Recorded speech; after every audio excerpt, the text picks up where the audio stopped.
Shopee delivery. Mga rider, hirap po yung mga gantong layo-layo, bukid pa. Tapos kinakancel pa yung mga parcel ninyo. Tapos pag mahal yung dumating, tatanungin pa yung rider bakit daw ganyan kalaki yung babayaran nila. Wow, Shopee nyo naman. Kasalanan ko ba? Kayo nag-order, hindi ako ha. Delivery lang ako. Yung mahirap sa mga customer dyan, mga ganyan. Hirap sa mga hirap ganyan guys, mga customer toxic. Tapos pag dumating yung parcel nila ay sasabihin hindi sila nagde-deliver ng ganyan, hindi sila nag-order ng ganyan. Wow, kami mga rider nag-order. Ungang,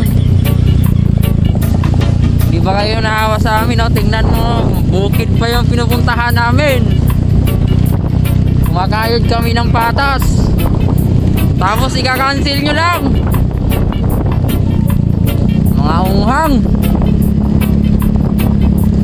Tapos may iba pang customer, bubuksan yung parcel. Pag hindi po yung nabuksan, kasi alam mo naman pag rider tayo, pag binuksan na yung parcel, matik, babayaran na yan. Kasi kami yung mayari yan eh. Kung ano mo yung order nyo, kung mali mo yung dumating, hindi na namin kasalanan yan, kasi mga rider kami.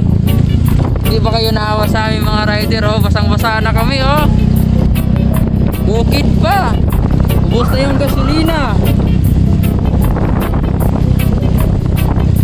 Okay sana kung puro kalsado yung dinadaanan namin, putik yung mga pakyat, pabukid. Tapos dami kong parasil dito sa top box, dami kong nawi, puro cancel. Bago sana kayo mag-cancel, bago kasi kayo order, kailangan sakto yung in-order nyo. Dami kaming binabalik na mga kinakancel nyo. Sasabihin hindi kayo, dapat na i-cancel nyo pa lang sa apps na, doon sa mismong seller. Doon kayo doon nyo kinakancel. Hindi kayo kakancel nyo, nasa rider na. Utak ninyo ay mga utak nyo, mga lusaw lugaw. Nakakainig kayo ng ulo eh.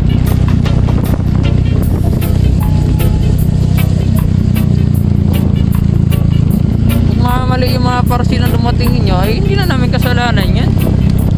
Bayaran nyo na lang. Kung hindi nyo bayaran, i-cancel nyo, ganun lang yun.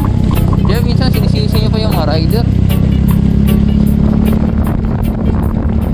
Minsan inaaway nyo pa. Anong klaseng utak kayo? Manood kasi kayo ng YouTube kung anong buhay ng delivery. Tingnan mo kami basang-basa.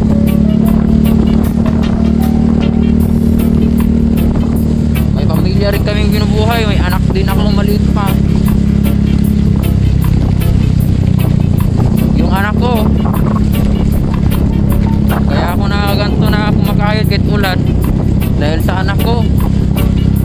Maliit pang anak ko. Kaya kayo mga customer, maawa naman kayo. Kung naghanap buhay kayo, naghanap buhay rin kami. Buti sana kung babayaran nyo yung gasolina. Hindi nyo binabayaran yung gasolina, sa amin yun. Para lang may hatid yung mga in-order nyo, tapos ika-cancel nyo pa. Wow, grabe ba?